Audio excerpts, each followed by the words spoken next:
Welcome to World Travel Made Easy with Itinerary Boss, the podcast for busy professionals who want to plan unforgettable trips without the stress.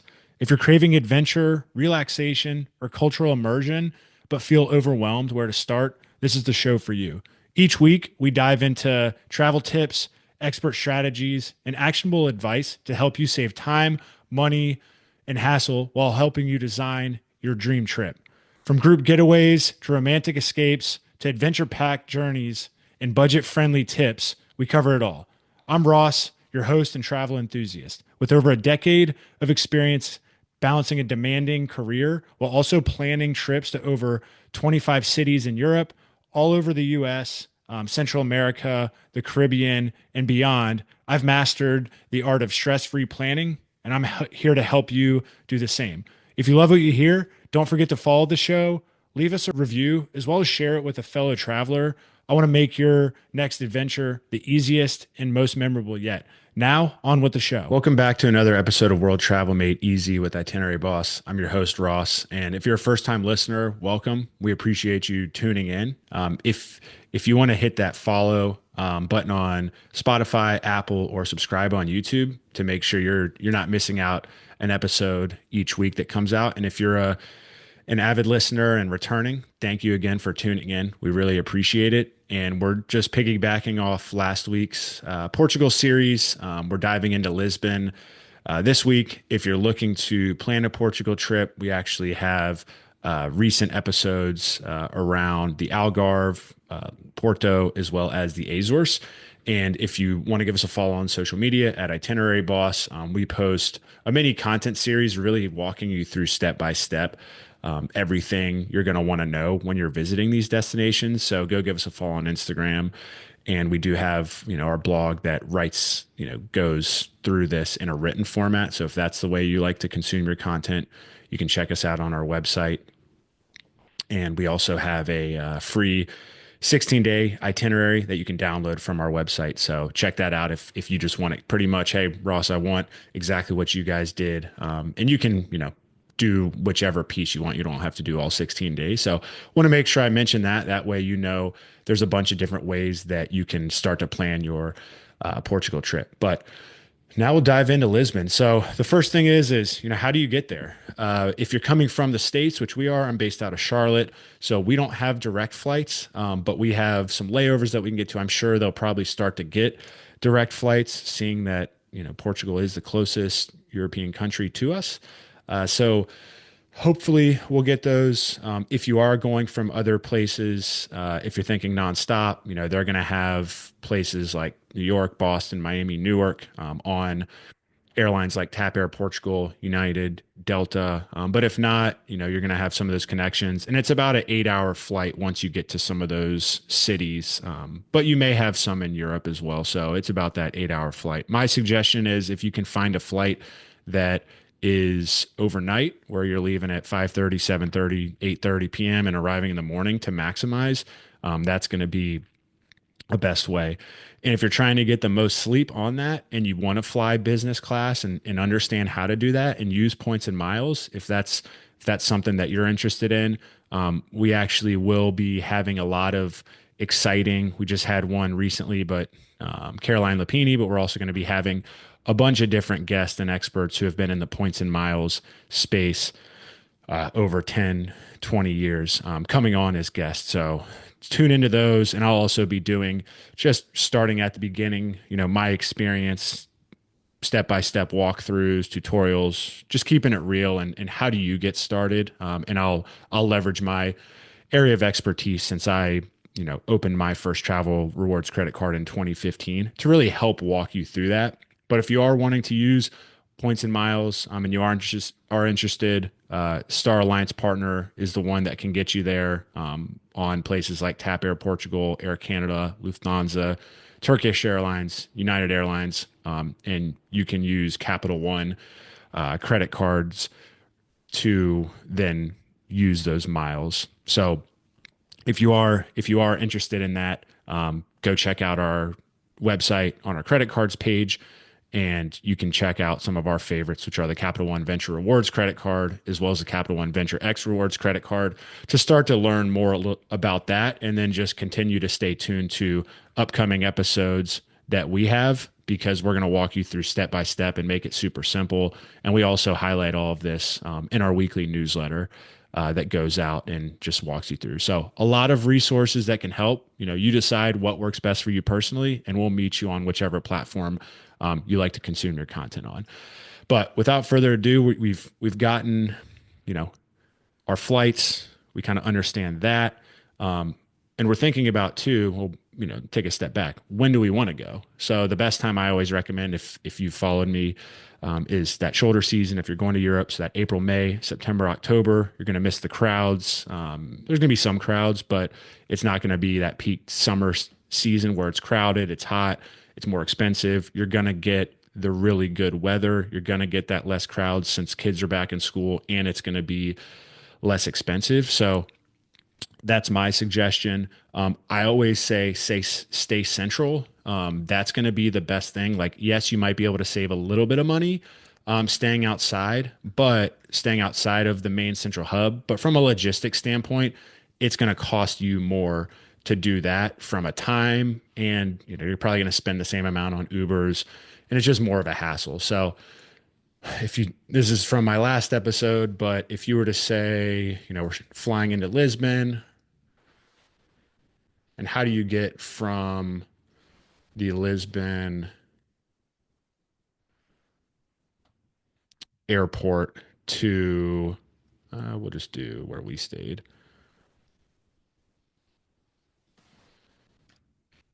So if you're getting from, and there's pretty bad traffic, honestly. It's like any big city.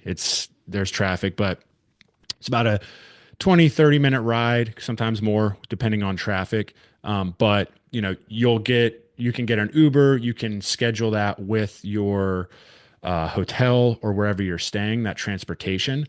But from here, once you get in, my suggestion would be, this is where the central area is right here.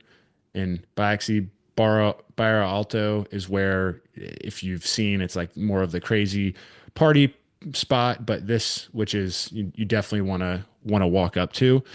But central wise, you're going to want to stay here, as well as, if you like, this is a great area too, Alfama, which it's very hilly, but it's very pretty, and it's a little bit more affordable. But this is going to be definitely your central spot, so you can walk pretty much where you need to go, and then you'll take Ubers other places. But what what we did is we arrived that first day. We had plans to go to Alfama. We honestly were tired, and we just wanted to, walk around this area. We also had we had to check into our Airbnb. One thing too to note is Airbnb sometimes in Europe, if you are, if you don't want to walk up 4, 5, 6 flights of stairs, just find out if they have an elevator to take your luggage up, because sometimes they won't, and you're just going to be stuck carrying up luggage up the stairs. So something to keep in mind. So we got in here the second day, or sorry, the first day. We actually did the sunset boat party. So you can find those online. In my blog, I share where you can do those, which that'll be coming out here in the near future. But it's a sunset boat party. You can decide between a few. That was fun. There's a couple different ones, so check out what meets your needs the best. And that's what we did, is just got checked in, walked around. There were and there's so many different places to eat right around this area. So my suggestion would just be, that first day, get that, go do your sunset boat party. If you don't do the sunset boat party, I would just go to Alfama. You can walk around. There's an amazing area that overlooks the district and the water, that you can grab a drink, sit down, chill out. And then there's a really good place that we ate, being at Audrey's. And of course we had to plan that with, my fiance's name being Audrey. That was a must do. So that would be my suggestion for day one. Day two, You can do kind of your tourist day. My suggestion would be get up early, and from there you can take an Uber to the Belém Tower. You can get tickets. They were, I think, right around like $20, or you can go there and you don't have to. You can just see it if you want to go inside. We did not, but just something to keep in mind. You then have other areas. You have the Jerónimos Monastery, which is right around there. All those places, you'll Uber to, and you can kind of walk around. There's places over there that you can grab lunch, and from here, just so you kind of get a better understanding, what does that look like? So it's about a 25 minute Uber. Yep. So you'll go over here. That's there. That's here. So you kind of are over here. And then there's restaurants over in this area if you want, or you could take an Uber back over this way. So something to keep in mind. The Lisbon boat party too. If you're going, one thing just to note, if you are going during rush hour, there's definitely some traffic there. So just you might want to take the maybe not take an Uber if you don't have to, but that's just if you are going during that time, since you are going to have to Uber there. Um, so once you do this, this is kind of your tourist day. You can do lunch over here, or you could go to Mercado da Ribeira, which has a bunch of different places to eat. Which you can go pick that. It's a cool place that you're going to want to check out. So I would suggest that. And then from there, you can do the Topo rooftop bar, which has, if you want to do like pre-dinner cocktails, you can get panoramic views of the city. It's one of the best rooftop bars in Lisbon. And then we did dinner at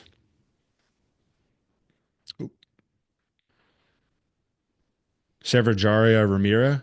This is a hidden gem that you have to do. The seafood was amazing. We had, I think it was lobster, shrimp scampi. What else? There was like two or three other seafood items, two beers, and it ended up being like 30 euros. And it was the top rated seafood restaurant, and it's a hidden gem. It's awesome. So I would highly suggest that. That was one of our favorite meals and very affordable. That's one of the best parts about Portugal. It's super affordable. And then the day three, you definitely want to go to Rocio Square, walk around. That's definitely a must. And you can see from here, it's pretty simple.